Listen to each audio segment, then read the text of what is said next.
Hey everybody, how you doing? This is Mike McCormick at Advanced Criminology in Owings Mills, Maryland, bringing you another video dealing with criminology and things that are going on in Baltimore today.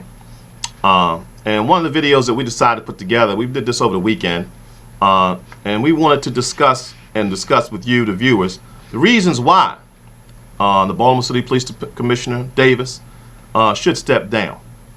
Some might say that we're being too judgmental, but a lot of commissioners have been fired for less. So we're going to start off with the reasons, and today is January 8, 2018, and we're filming this about 12:30 in the afternoon.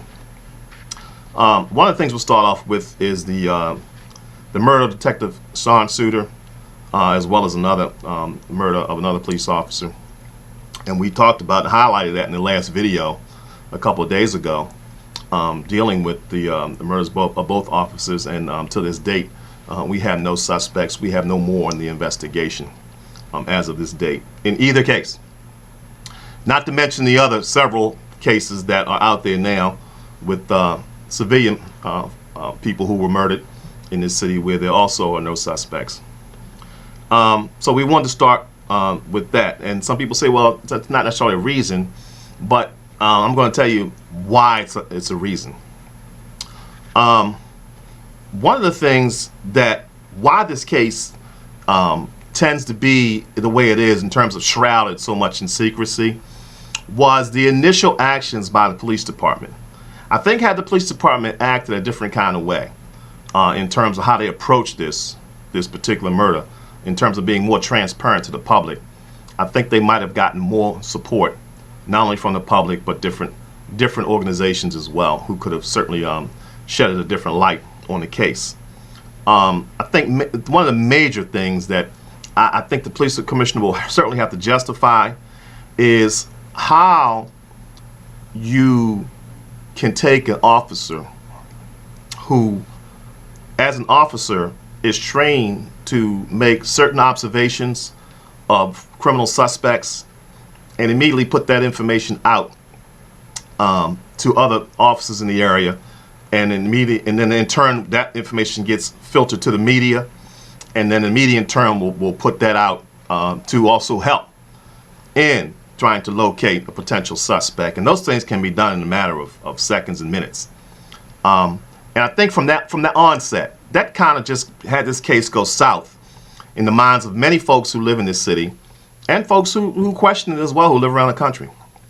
That, we never got a better description of this individual, and we could have gotten a better description of this individual. We do know from recordings of that particular night that came through departmental radio and other transmissions that were recorded, that in fact we know that the assisting officer in that case, Detective Bomenka, actually went to the hospital with Detective Suter.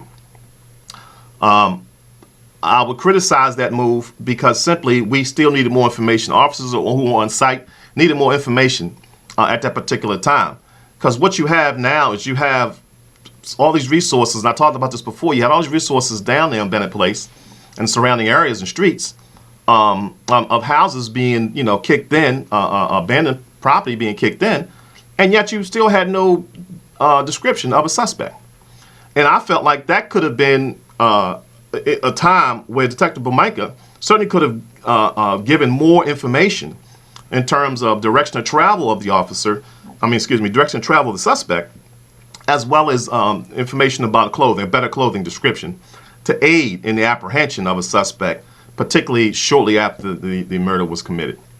I think what you will find when if the tapes are released that show what Detective Bomenka did, we're going to find there's several things that happened in the course of initially when the shots first rang out, and initially what he had done and where he ran to. And we're going to look at the distance from the time that he heard the shot till the time that he rendered aid. And I suspect we'll learn a whole lot in that series of time to find out what he did or what he did not do, and whether or not he was able to see anybody. There's a difference between taking cover behind a vehicle and being concealed behind a vehicle. And we're going to be able to see his actions. Was he totally blinded from the actual site, murder site itself? Could he actually look? Were the rounds still being fired when he started to run across the street? So, we're going to learn a whole lot. And I think that's what the delay has been so far from the commissioner's office in releasing that particular video, because it'll determine whether or not policy and procedure were followed. It will determine whether or not the officer, Bomenka, could have even seen anyone based upon his actions. So we're going to learn a lot on that particular incident. So I wanted just to bring that out. I wanted to explain to you that that was like the first reason. It's a huge deal. It really is. Let's look at the now. All of the things I'm going to talk about and the reasons that I'm giving you happens to be when this police commissioner was asked to step in for Anthony Batts, which would have been around July of 2015. The commissioner was appointed to work in Baltimore as a deputy commissioner in January of 2015. So he became interim police commissioner when Batts was fired, and subsequently the mayor's office decided to go with Davis as the head man of the department after Batts was fired. So here we go. We just had the second reason. We just had officers indicted in racketeering and corruption charges in Baltimore. All of this happened during the watch of Commissioner Davis. The indictments of the 8 officers from the federal government reflect the time frames in which the officers were involved in racketeering and corruption. He was here. He was in charge during that particular time.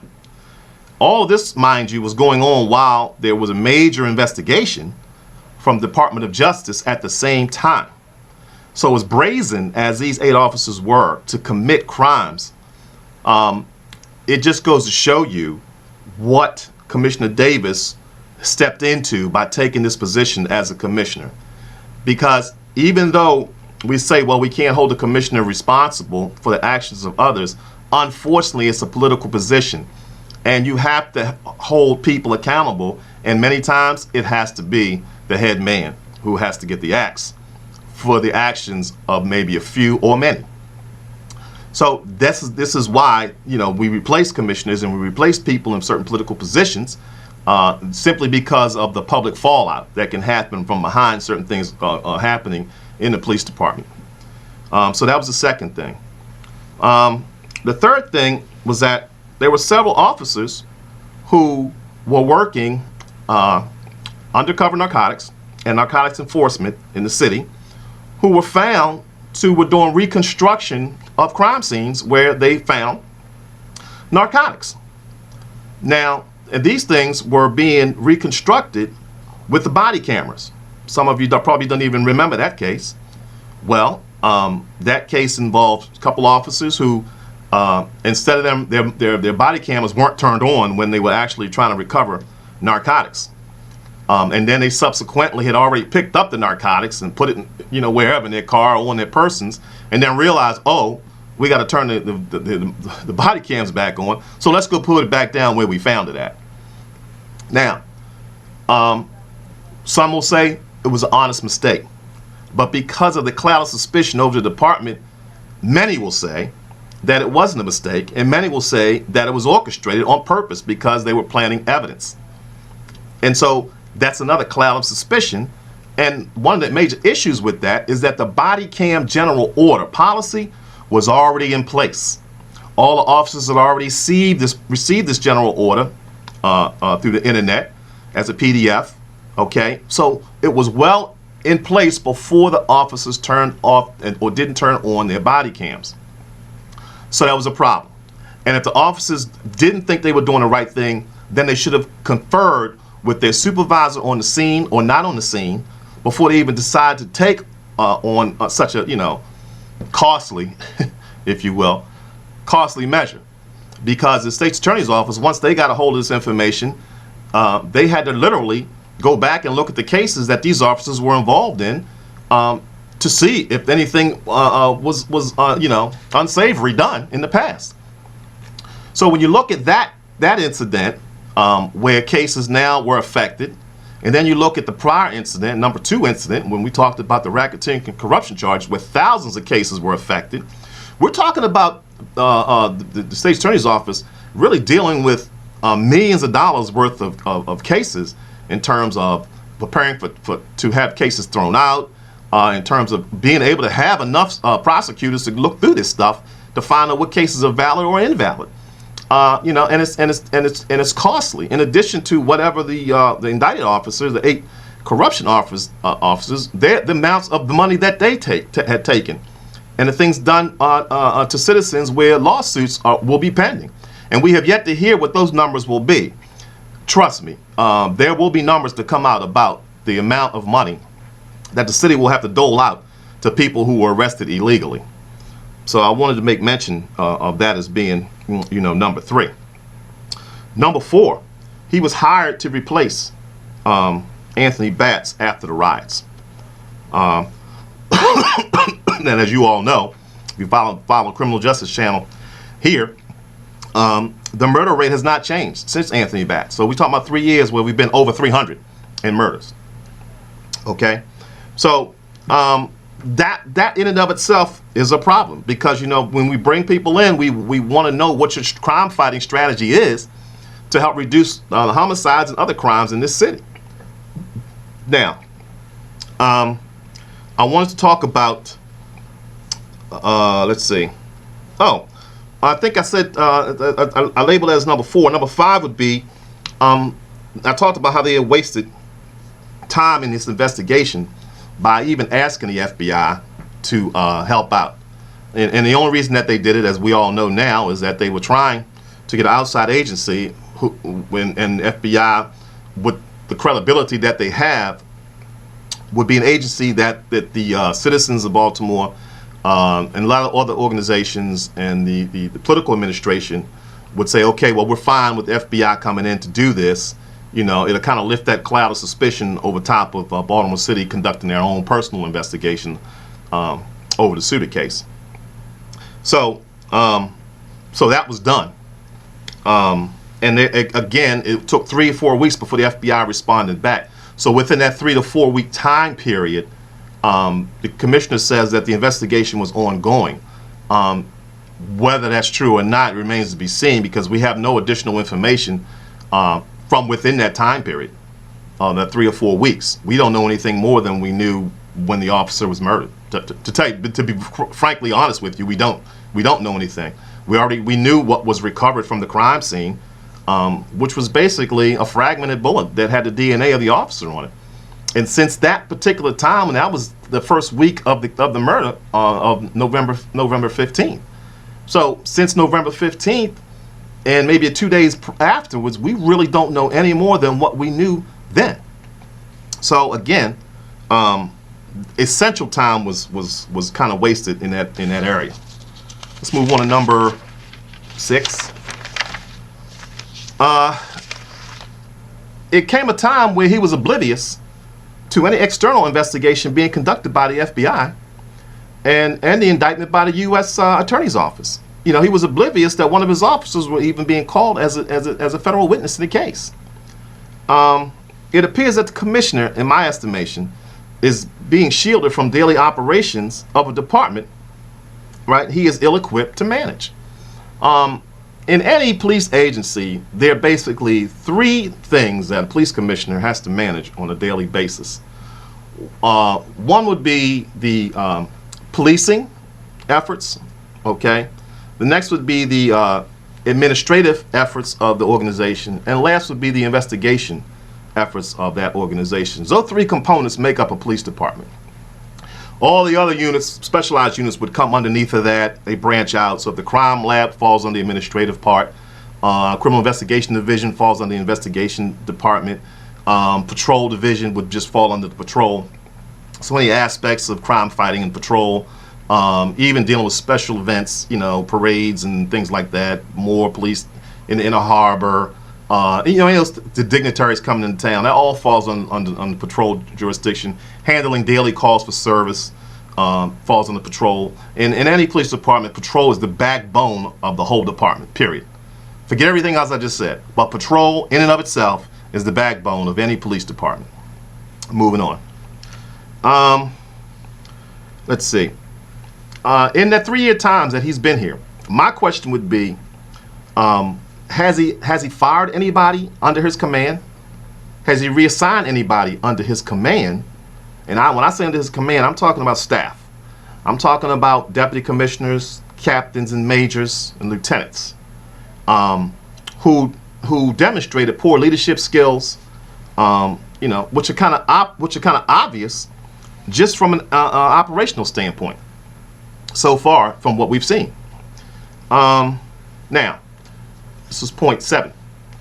He resigned from let's see, thank you. He resigned.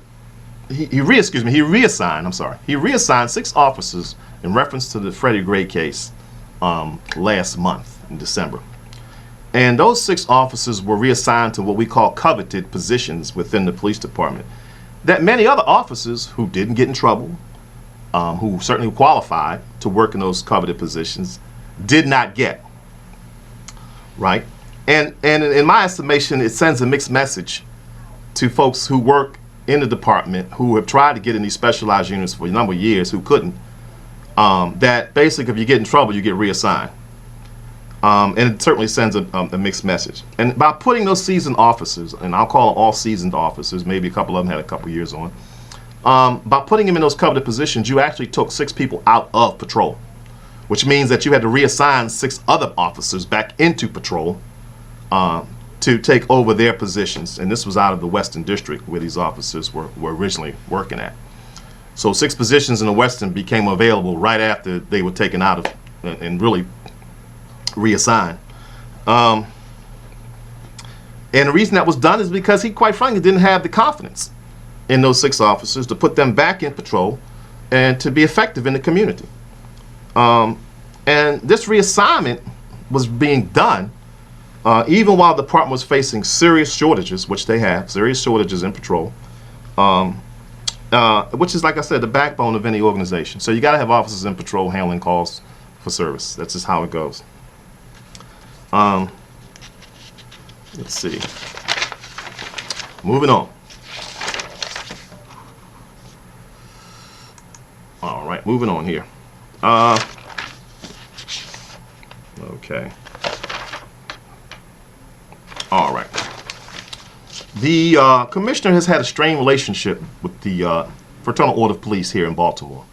The director, his name is Gene Ryan, and Mr. Ryan and the FOP have gone back and forth with Commissioner Davis regarding manpower in the field in terms of strength and numbers of the patrol division.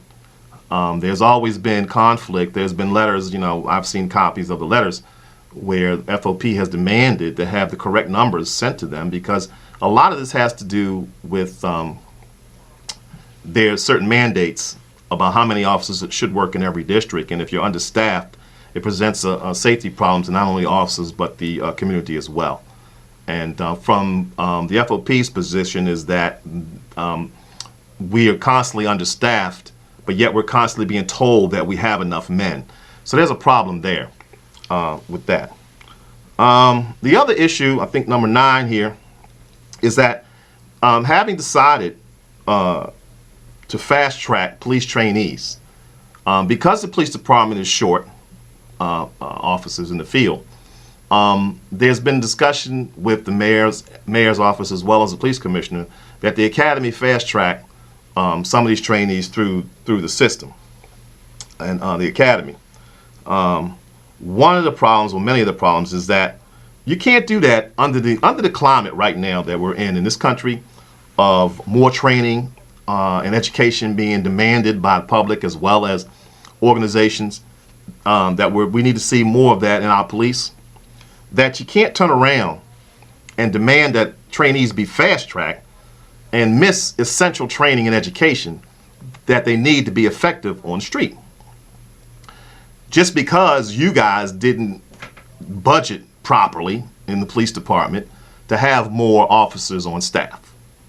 So now you want to go ahead and fast-track these officers through, and it may come back to bite you later on once they hit the street.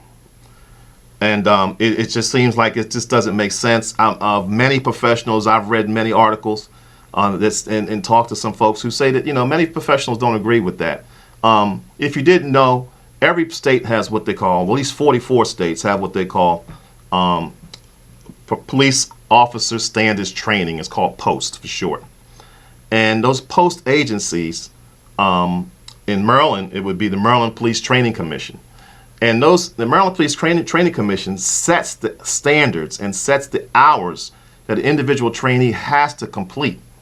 It's mandatory. Before that officer can become certified in the state of Maryland, you have to have those hours put in.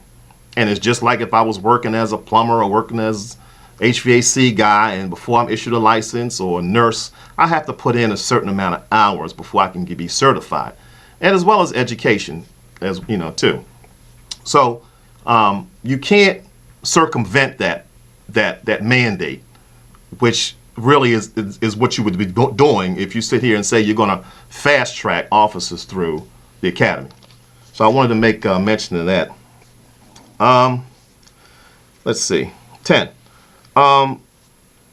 Let's see.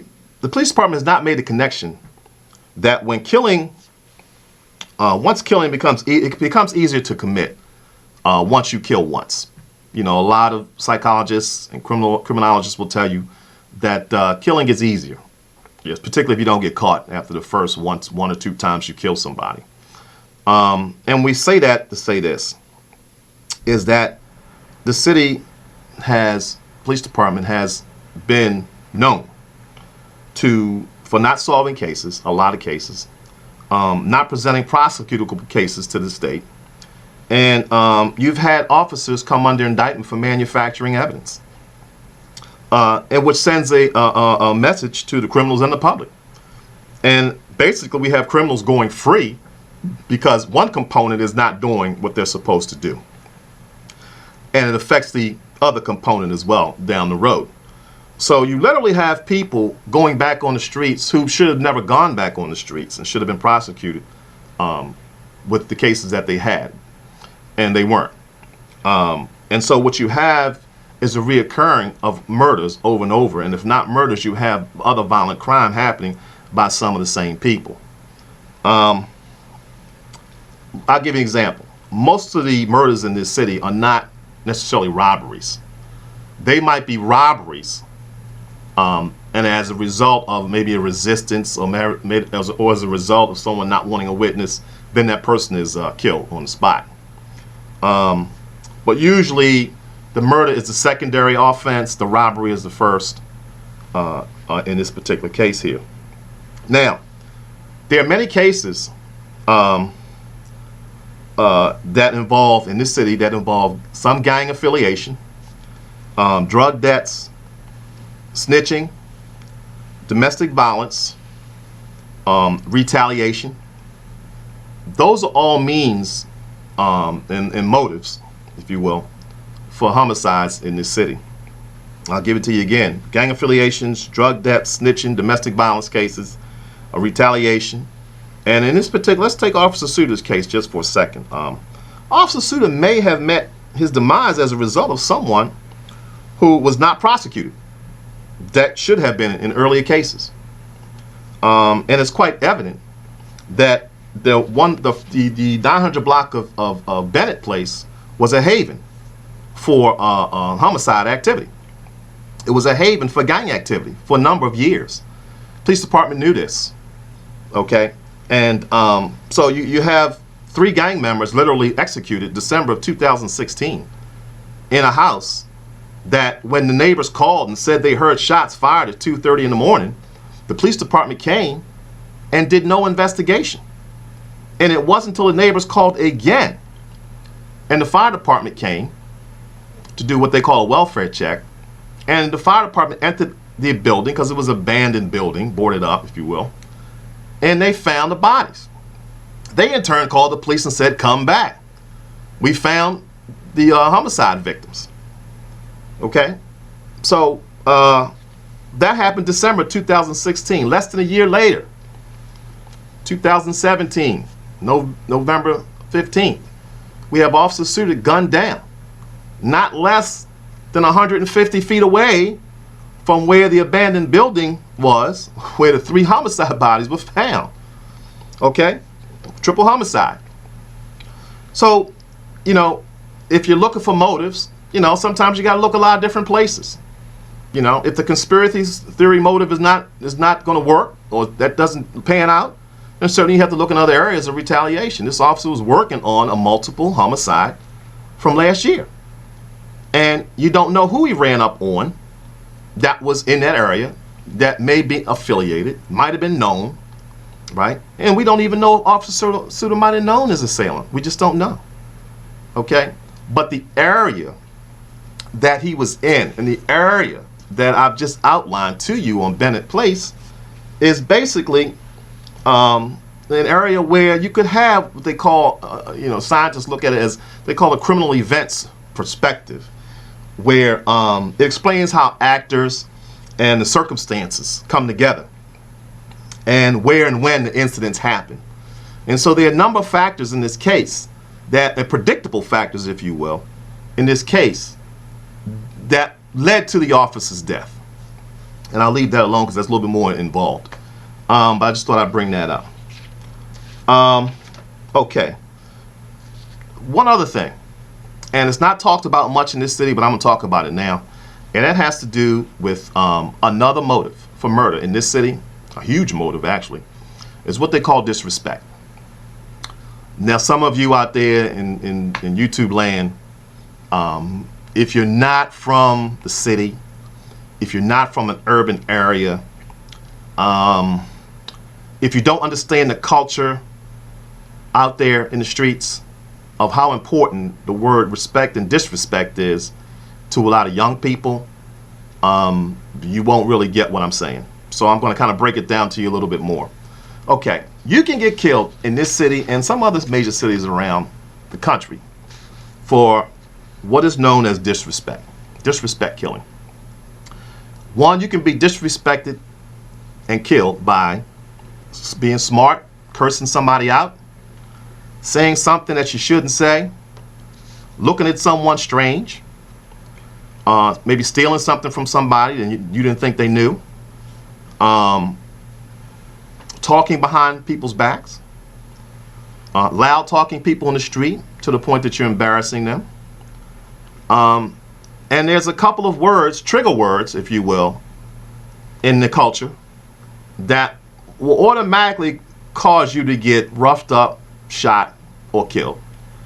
And one of the words is bitch, call another man a whore, posturing as if you're ready to fight somebody, but you really don't want to fight that person, threatening that person. Those things all fall in the category of disrespect. So be mindful that a lot of times when these murders occur and police are looking for motives, lots of times the narrative will be written that suspect A didn't like what the victim said to him, and so therefore he murdered him 2 hours later. So these things happen, and they go on a whole lot. So I just thought I'd bring that up and break that down to you, okay?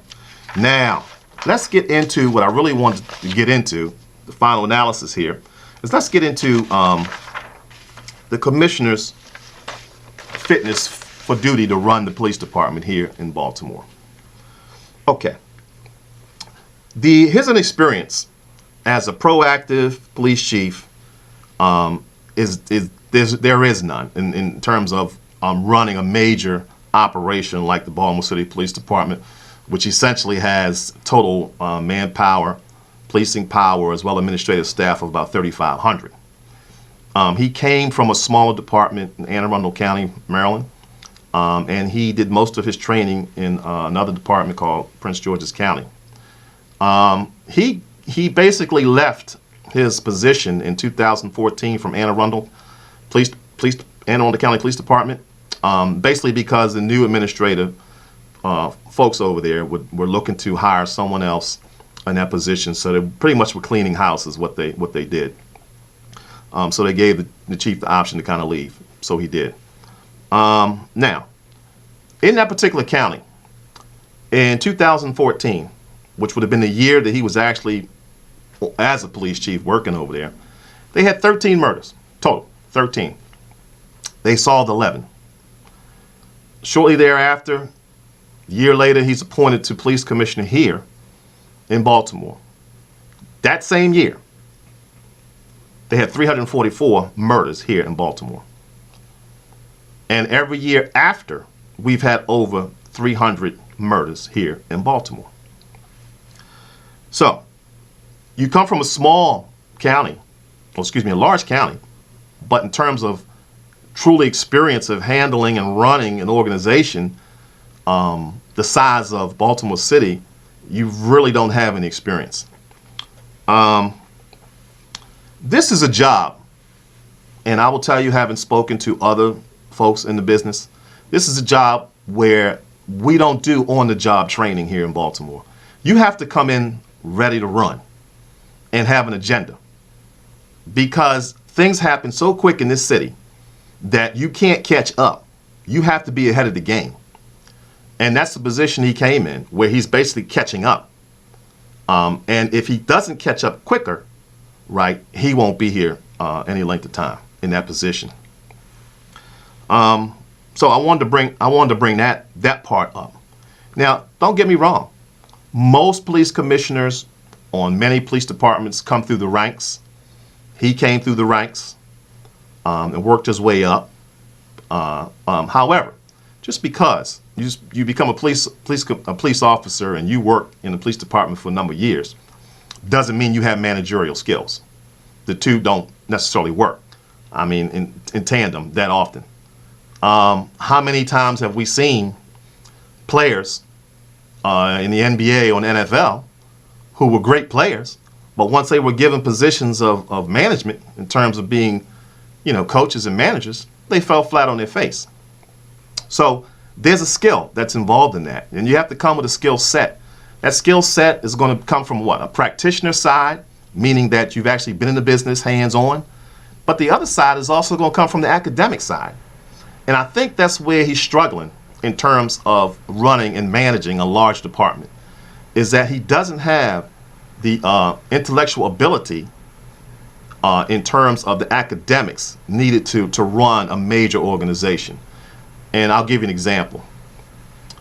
You pretty much, I'll give you his educational.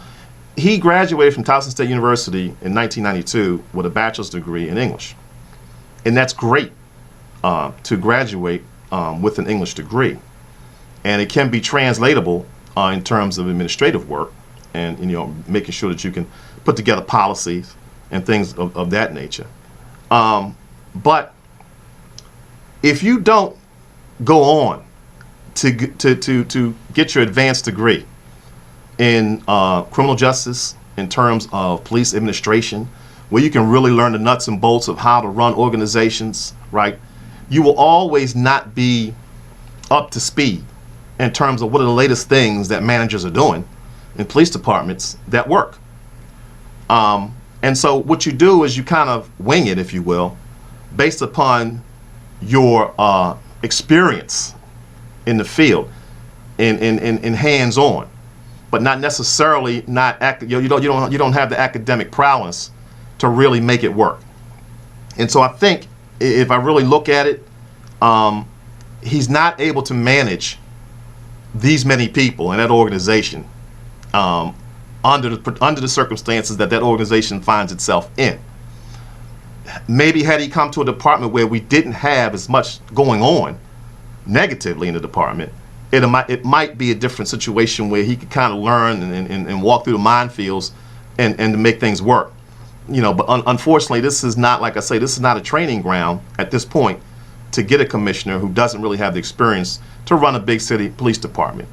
So I'll give you another example. Based upon his credentials right now, if he left tomorrow and he wanted to go work in New York City, NYPD, or run the LAPD, right, they would never even bring him in for an interview. Reason being, he has no quote-unquote gang experience or organized crime experience at all. And if you're going to go to LA, and certainly if you're going to go to New York, you're going to have that working knowledge of the intricacies of how, you know, gang violence operates and how organized crime operates.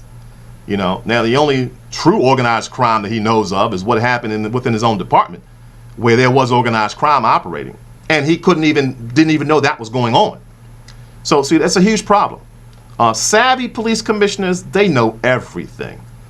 They know everything. Savvy police commissioners have snitches within their own departments at every level, so that they already know what officers is doing in another district. They don't have to be told by middle management, because the snitches are going in the department going to let them know what's going on. That's what savvy police commissioners do. If you want to keep abreast of what's going on in your department, you got to make contacts and have reliable contacts within your own organization. I thought I'd bring that up. And lastly, let's see. Okay, so I discussed that about two things. You know, like for instance, one thing to be a practitioner, hands-on. It's another thing to be an academic. They both serve one another. And so I thought I'd bring this up and lay out all the reasonings why he will probably have to step down. Because the situation in this town is not going to get any better, because the folks in this town are unforgiving. And certainly we know the criminal element is unforgiving as well. I'm going to leave it at that. I put this on 36 minutes, a little longer than what I wanted to talk. But I also would ask you that you might try listen to these videos over and over again. So if you're not sure about something, you know, just listen to it again. See if you get a different perspective, a better perspective on what I'm saying. Certainly, we appreciate your comments, and I respond to most comments if I can. Make sure you subscribe and share the videos. Thank you.